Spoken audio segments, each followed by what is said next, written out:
નમસ્કાર મિત્રો, સ્વાગત છે તમારું અમારી યુટ્યુબ ચેનલમાં। તો મિત્રો, જીએસએસબી એટલે કે ગુજરાત ગૌણ સેવા પસંદગી મંડળ ગાંધીનગર દ્વારા આસિસ્ટન્ટ મેનેજરની પોસ્ટ પર ભરતી જાહેર કરવામાં આવેલી છે। તો આ ભરતી વિશે આપણે તમામ માહિતી આજના વિડીયોમાં મેળવી લઈએ। તે પહેલા વિડીયો ગમે તો લાઈક અને શેર કરી દેજો, ચેનલમાં નવા હોય તો ચેનલને સબસ્ક્રાઇબ કરી દેજો। તો ચાલો મિત્રો, વિડીયોની શરૂઆત કરીએ।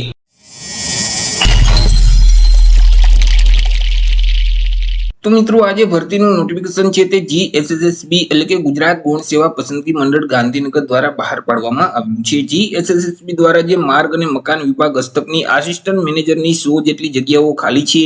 તો આ જગ્યાઓ સીધી ભરતીથી ભરવા માટે લાયકાત ધરાવતા ઉમેદવાર પાસેથી અરજી ફોર્મ મંગાવવામાં આવેલા છે। તો સૌથી પહેલા તો આપણે વાત કરી લઈશું કંઈક અગત્યની તારીખ વિશે। હવે મિત્રો, આ જે ભરતી છે તેમાં જો તમારે અરજી કરવી હોય તો ઓનલાઈન અરજી ફોર્મ ભરવાનું રહેશે। ઓનલાઈન અરજી ફોર્મ આજથી એટલે કે 28/5/2025 બપોરના 2 વાગ્યાથી શરૂ કરી દેવામાં આવેલા છે। 28/5/2025 થી લઈ અને 27/6/2025 ના સમયગાળા દરમિયાન તમારે ઓનલાઈન અરજી ફોર્મ ભરી દેવાનું રહેશે।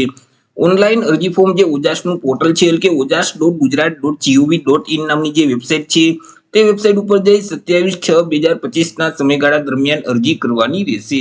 વાત કરી લઈએ મિત્રો જગ્યા વિશે કે કુલ કેટલી જગ્યા છે અને કેટેગરી મુજબ કેટલી જગ્યા રહેશે। તો કે કુલ 100 જેટલી જગ્યા પર આ ભરતીની જાહેરાત કરવામાં આવી છે। આ જે 100 જગ્યા છે તેમાંથી બિન અનામત એટલે કે સામાન્ય વર્ગના જે ઉમેદવાર છે તેમના માટે 41 જેટલી જગ્યા છે। આ જે 41 જગ્યા છે તેમાંથી 13 જગ્યા મહિલા માટે અનામત રહેશે। ત્યાર પછી ઈડબ્લ્યુએસ એટલે કે આર્થિક રીતે નબળા વર્ગના જે ઉમેદવાર છે તેમના માટે 10 જગ્યા છે। 10 માંથી 3 જગ્યા મહિલા માટે અનામત રહેશે। એસસી એટલે કે અનુસૂચિત જાતિના ઉમેદવાર છે તેમના માટે 7 જગ્યા છે। 7 માંથી 2 જગ્યા મહિલા માટે અનામત રહેશે। એસટી એટલે કે અનુસૂચિત જનજાતિના જે ઉમેદવાર છે તેમના માટે 15 જગ્યા છે। 15 માંથી 4 જગ્યા મહિલા માટે અનામત રહેશે। જ્યારે ઓબીસી એટલે કે સામાજિક અને શૈક્ષણિક રીતે પછાત વર્ગના જે ઉમેદવાર છે તેમના માટે 27 જેટલી જગ્યા છે। આ જે 27 જગ્યા છે તેમાંથી 8 જગ્યા મહિલા માટે અનામત રહેશે।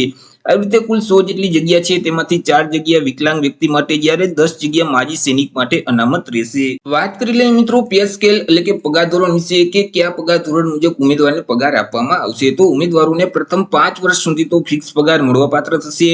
દર મહિને ₹26,000 ફિક્સ પગાર આપવામાં આવશે। 5 વર્ષ પૂરા થઈ જશે એટલે પે મેટ્રિક લેવલ 2 છે તે મુજબ પગાર આપવામાં આવશે। એટલે કે ₹19,900 થી લઈ અને 63,200 નું જે પગાર ધોરણ છે તે મુજબ ઉમેદવારોને પગાર મળવાપાત્ર થશે। વાત કરી લઈએ મિત્રો એજ લિમિટ એટલે કે વય મર્યાદા વિશે। અરજી ફોર્મ ભરવા માટે ઉમેદવારની ઉંમર કેટલી હોવી જોઈએ? તો કે મિત્રો, અરજી ફોર્મ ભરવાની જે છેલ્લી તારીખ છે 27/6/2025 તે તારીખને ધ્યાનમાં રાખી ઉમેદવારે પોતાની ઉંમરની ગણતરી કરવાની રહેશે।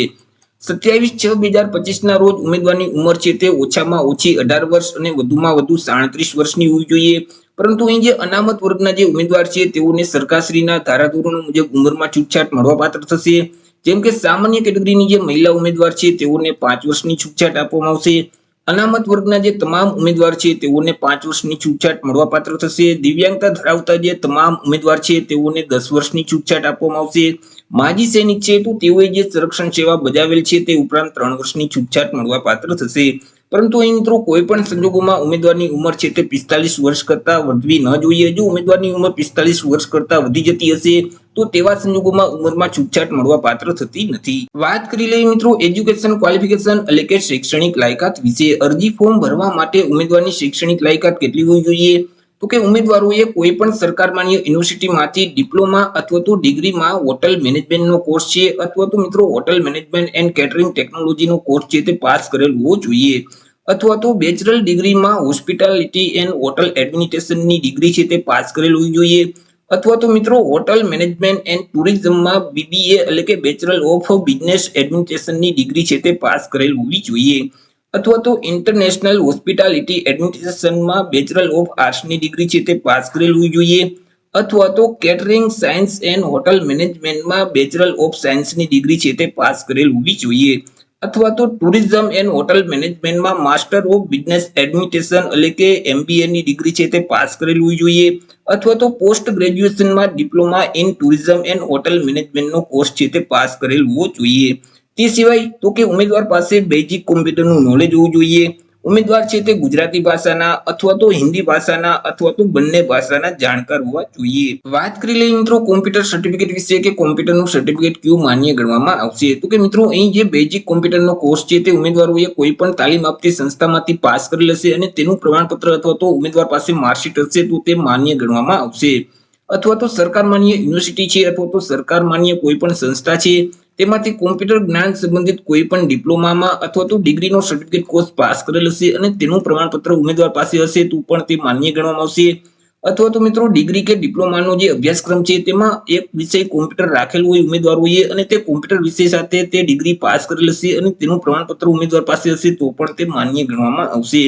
અથવા તો ઉમેદવારોએ જે ધોરણ 10 ની પરીક્ષા છે અથવા તો ધોરણ 12 ની પરીક્ષા છે તે પરીક્ષા કોમ્પ્યુટર વિષય સાથે પાસ કરેલ હશે અને તેનું પ્રમાણપત્ર ઉમેદવાર પાસે હશે તો પણ તે માન્ય ગણવામાં આવશે.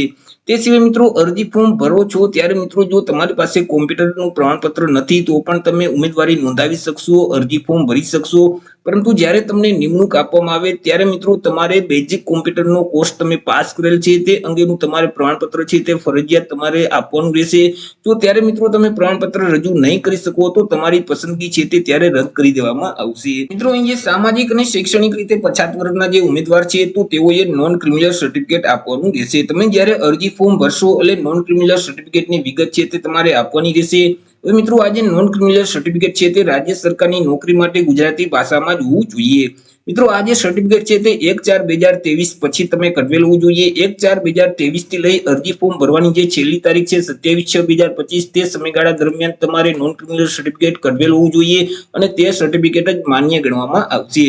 ત્યાર પછી વાત કરી લઈએ મિત્રો આર્થિક રીતે નબળા વર્ગના જે ઉમેદવાર છે એટલે કે જે ઈડબ્લ્યુએસ કેટેગરીના ઉમેદવાર છે તો તેઓએ મિત્રો ઈડબ્લ્યુએસ અંગેનું એક પ્રમાણપત્ર છે તે ફરજિયાત આપવાનું રહેશે. હવે આ જે ઈડબ્લ્યુએસ અંગેનું જે પ્રમાણપત્ર છે તે પ્રમાણપત્ર મિત્રો અંગ્રેજી અથવા તો ગુજરાતી ભાષામાં હોવું જોઈએ અને 28/6/2022 પછી ઉમેદવારોએ આ પ્રમાણપત્ર મેળવેલ હોવું જોઈએ. 28/6/2022 થી લઈ અને 27/6/2025 ના સમયગાળા દરમિયાન આ પ્રમાણપત્ર જે કાઢેલ હશે તે જ પ્રમાણપત્ર માન્ય ગણવામાં આવશે. આગળ મિત્રો આપણે વાત કરી લઈએ ફોટો અને સિગ્નેચર વિશે. હવે મિત્રો તમે અરજી ફોર્મ સબમિટ કરશો એટલે આગળ તમારે ફોટો અને સિગ્નેચર અપલોડ કરવાના થશે. તો ફોટોગ્રાફ છે તે તમારે કેવો અપલોડ કરવાનો તો કે મિત્રો જે ફોટો તમે અપલોડ કરો છો તે ફોટાનું જે બેકગ્રાઉન્ડ છે તે વ્હાઇટ કલરનું હોવું જોઈએ. જો તમે કલર બેકગ્રાઉન્ડ વાળો ફોટો અપલોડ કરશો તો તે ફોટોગ્રાફ માન્ય ગણવામાં નથી આવતો.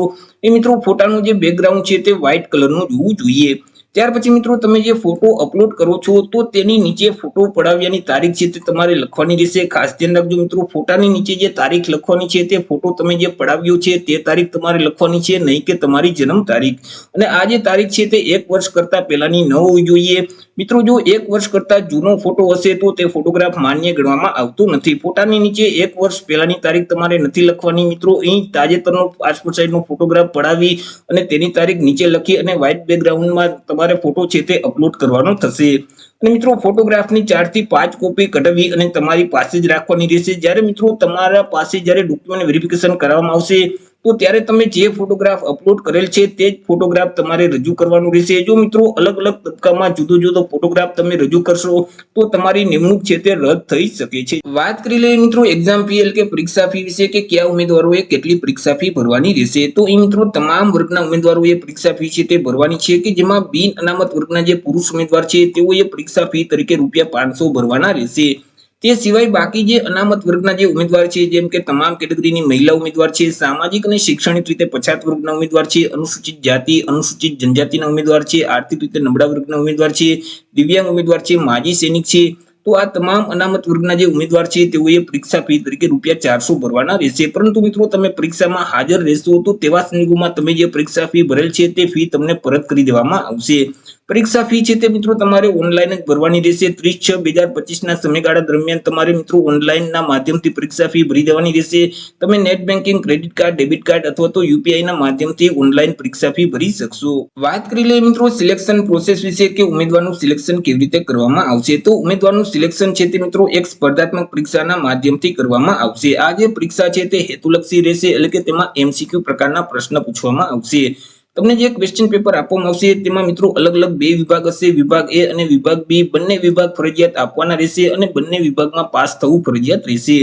વિભાગ A માં કુલ 60 MCQ પ્રકારના પ્રશ્ન પૂછવામાં આવશે કે જેમાં તાર્કિક કસોટીઓ અને ડેટા ઇન્ટરપ્રિટેશનને લગતા જે દાખલાઓ છે એટલે કે રીઝનિંગ સંબંધિત જે દાખલાઓ છે તેવા 30 દાખલાઓ પૂછવામાં આવશે કે જેમના 30 માર્ક રહેશે.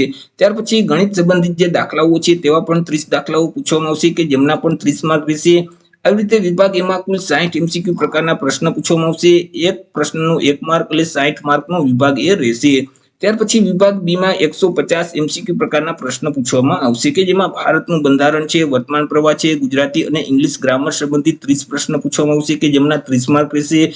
અને સંબંધિત વિષય અને તેની ઉપયોગિતાને લગતા જે પ્રશ્ન છે એટલે કે તમે જે ડિગ્રી પાસ કરેલ છે, જે ક્વોલિફિકેશન માંગેલ છે તેમાંથી મિત્રો 120 પ્રશ્ન પૂછવામાં આવશે કે જેમાં 120 માર્ક રહેશે. આવી રીતે વિભાગ બી માં કુલ 150 MCQ પ્રકારના પ્રશ્ન પૂછવામાં આવશે. વિભાગ એ માં 60 અને વિભાગ બી માં 150 એટલે મિત્રો કુલ 210 MCQ પ્રકારના પ્રશ્ન પૂછવામાં આવશે. એક પ્રશ્નનો 1 માર્ક એટલે 210 માર્કનું પેપર રહેશે. પેપર લખવા માટે 180 મિનિટ એટલે કે 3 કલાકનો સમયગાળો આપવામાં આવશે. હવે મિત્રો આ જે પરીક્ષા છે તેમાં માઇનસ પદ્ધતિ લાગુ પડશે. જો તમે પ્રશ્નનો જવાબ ખોટો ટીક કરશો તો તમે જે પ્રશ્નનો સાચો જવાબ આપેલ છે અને તમને 1 માર્ક મળેલ છે તેમાંથી 1/4 માર્ક એટલે કે 0.25 માર્ક માઇનસ કરી દેવામાં આવશે. તો એ રીતે મિત્રો ગુજરાત ગૌણ સેવા પસંદગી મંડળ દ્વારા આસિસ્ટન્ટ મેનેજર વર્ગ 3 ની પોસ્ટ પર ભરતી જાહેર કરવામાં આવેલી છે. તો આશા રાખું છું વિડીયો પસંદ પડ્યો હશે. વિડીયો પસંદ પડ્યો તો લાઈક અને શેર કરી દેજો. ચેનલમાં નવા હોય તો ચેનલને સબસ્ક્રાઇબ કરી દેજો. ફરી મળીશું એક નવા ટોપિક સાથે એક નવા જ વિડીયોમાં. ત્યાં સુધી જય હિન્દ, વંદે માતરમ.